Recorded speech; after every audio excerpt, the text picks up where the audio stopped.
Hello, this is Eric Haver with the Microsoft Surface team, and we're going to show you a little demo here that I think you'll find really cool. Once the demo is done, we'll come back and talk to these guys about what actually went into building this. Hey, little monster. I am thirsty. Where is my cup? I am still thirsty. Please fill my cup.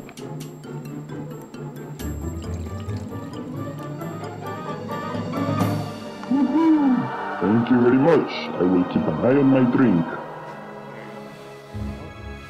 It's over here. No, it's over here. No. Now, don't look at this cup. Look at this cup. There we go. Ah, you're smart. Okay, we're back. So why don't you guys introduce yourselves and tell us what you do, and then we'll get into what this thing is about. Hello, my name is Luis Cabrera. I am a software design engineer in the platform team as part of the Microsoft Surface team. Yeah, my name is Paul Hoover, and I'm a designer here.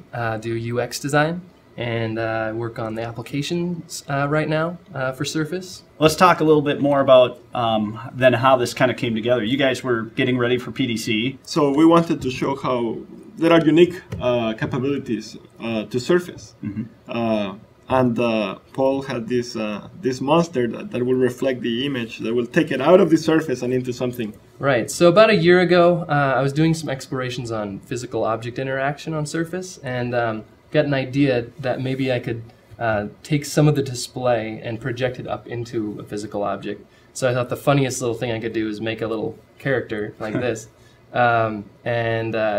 using. So that's just modeling clay. Yeah, right? This is just modeling clay. Just during a meeting, I was just modeling madly away, and then I got one of those fiber optic lamps, you know, the cheesy ones that kind of are big and bushy, and I just stuck that up, and it came out his face, and I projected a little eyeball on this little guy.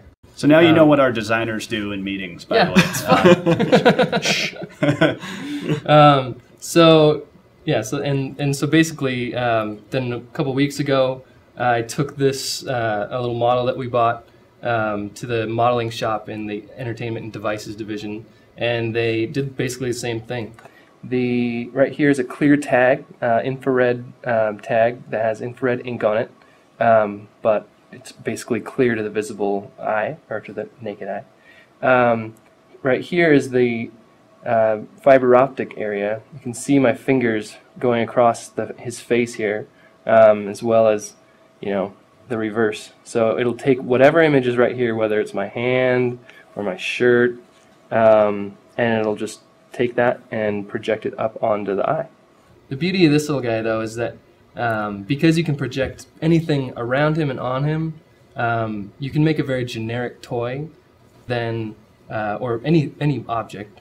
Then when you bring him to the surface, then he can become, you know, 10,000 different toys. We can show on video here of him without the tail and the kind of the monster legs, and he's a little different in terms of the face and the other displays. So he can transform and change. Right, and that's really where the software and the hardware come together, you know, in a new kind of unique way. So you've experimented a lot with little objects like this that can project up. Yeah, I mean, you could imagine that you had a little wedge of fiber optics like this that we could project onto, that would be like a private viewing screen just for me, right? That you wouldn't be able to see because it's angled towards me. Oh, right. And then this cup is something that was a joint effort. Thirsty. Oh, where is my cup? Hey, he's still thirsty. I took away his cup. Okay, sorry about that, guy. Here, it's right there. So this is something that the Surface team had previously worked on about a year ago as well, right? Yeah, it came from the Applied Sciences team, actually. We work with them, and it's a special cup. The Surface takes infrared shots of what it sees, and that prism there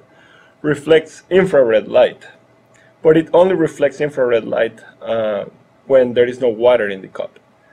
In this area here, I can see that there is a transparent tag at the bottom of the cup, and I can see that there is a red spot where the infrared light is being reflected. But now, as I fill the cup, voila, there is no more red dot, so we can know that there is water in the cup because there is no reflection of the infrared light at that spot. It was really easy to write this application. Actually, we did it in, what, 2 days? Yeah. So Paul had demonstrated and he did the layouts, and So he was using Expression Blend. Expression Blend, And you were using and I was Visual using Studio? Visual Studio. So I attached another monitor to this machine. This is a development machine.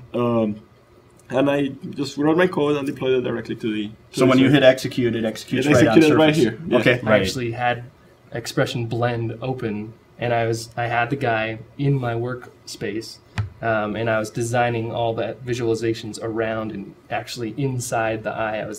I could see my mouse. So you're almost in the painting eye. in there. Yeah. Cool.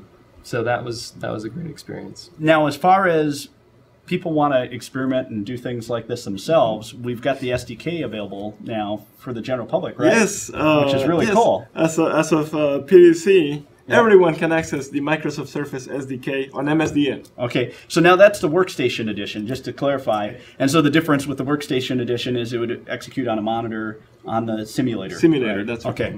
Well, I'm glad to see this move forward because I know Paul had that guy in the back room for a while, and we haven't been able to talk about it. So I'm kind of excited to show this. So this is really cool. And good work on the voices. Yeah, that was Luis's That was voice, hilarious. by the way. I changed the pitch, but he still has a Hispanic accent. Yeah, there's a little bit of an accent there. I think it plays really well. So. All right, cool. Well, thank you guys for coming in and showing us, and this has been great.